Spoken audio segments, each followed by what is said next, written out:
میرے حفظہ کی طرح کارپیٹر ہے نا یہاں سنگے مارمر لگا ہوا ہے، اس کی رگڑائی آپ نے ایسی کی ہے کہ جناب ویسے بندہ لیٹنی ہے مارتا ہے۔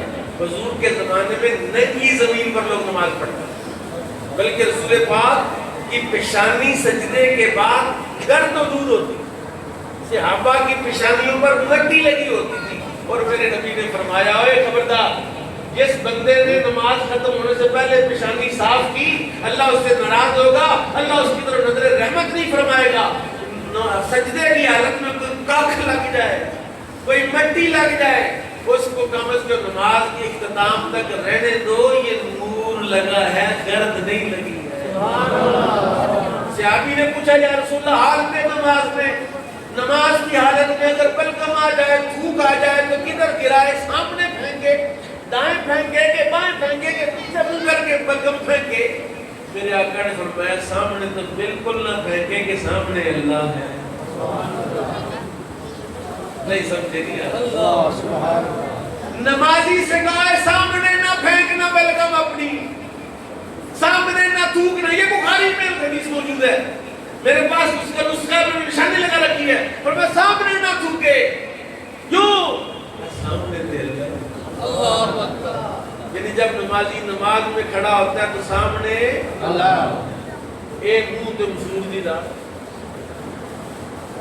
ایک منہ تے اللہ سامنے، کوئی منہ دی گل نہیں، نماز دی گل نہیں۔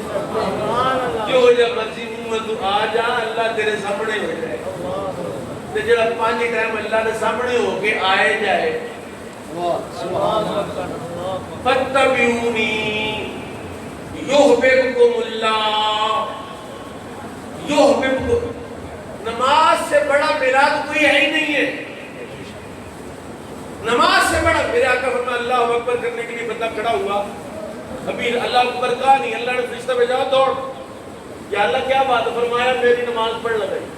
یا اللہ کیا کرو؟ فرمایا اس کے جسم سے ہر قسم کی پلیتی دور کر، ہر قسم کے گناہ اس کے جسم سے نکال دے۔ یا اللہ نکال دیے، نامہ اعمال جو گناہوں سے بھرا ہو وہ بھی نکال دیا۔ کہا پر پاک ہے، پاک بارگاہ میں اب پاک ہو کر ہی کھڑا ہو۔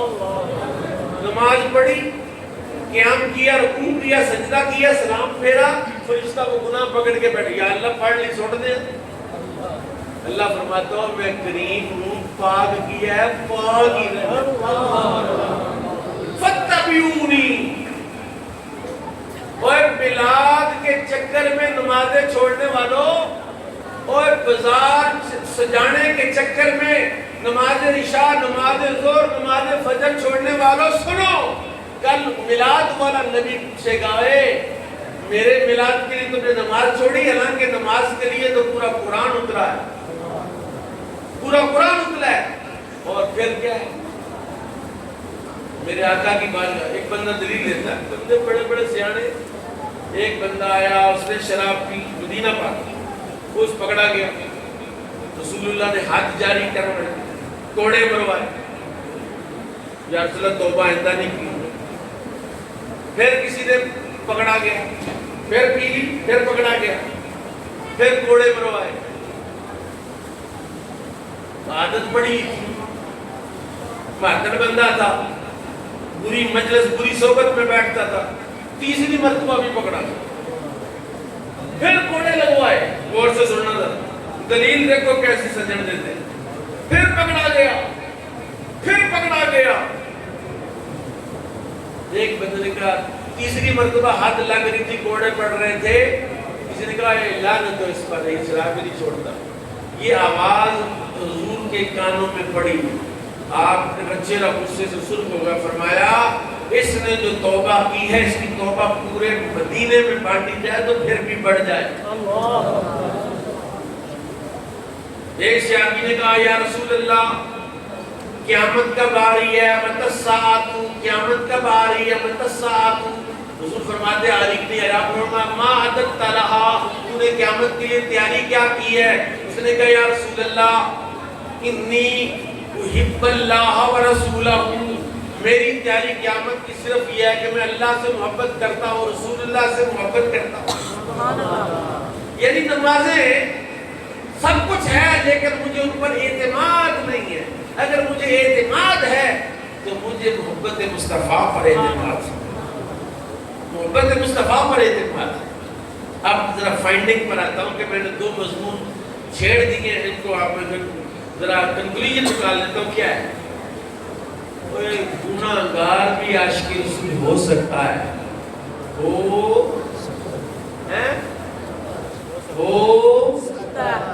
یہ نہیں ہے گناہگار کہے کہ ہم تو گناہگار ہمیں، گناہگار بھی عاشق رسول ہو سکتا ہے، بلکہ گناہگاروں کو حضور نے بتایا شفاعتی لامتی لاہل الکبائر۔ قاری زبید رسول ایک شعر پڑھا کرتا تھا کہ قیامت میں گناہگاروں میں آ کر پارسا شامل ہوں گے، قیامت والے دن نیک پارسا دوڑ دوڑ کے گناہگاروں سے پڑھیں گے، کیونکہ گناہگاروں کے لیے میرے آقا کی شفاعت کا دروازہ کھل جائے گا۔ لیکن صرف گناہگار ہی نہیں، یہ قرآن صرف آپ کے گناہگار رہنے کے لیے اترا ہے، رسول اللہ کی بعثت صرف آپ کے گناہگار رہنے کے لیے ہے۔ یہ آپ یہ دلیل نکالیں کہ گناہگاروں کو بھی حضور کی شفاعت ملے گی تو آپ گناہگار ہی نہیں ملے، چلو حضور کی شفاعت مل جائے۔ اور میرے آقا نے تو فرمایا ہے کہ میرے قریب قیامت والے دن وہ بندہ ہوگا جو مجھ پر کثرت سے درود و سلام پڑھتا ہے، اور جو درود پڑھنے والا وہ تو پلید نہیں ہوتا، اور پاک تو نماز کرتا، پاک تو قُلْ إِن كُنتُمْ تُحِبُّونَ اللَّهَ فَاتَّبِعُونِي يُحْبِبْكُمُ اللَّهُ۔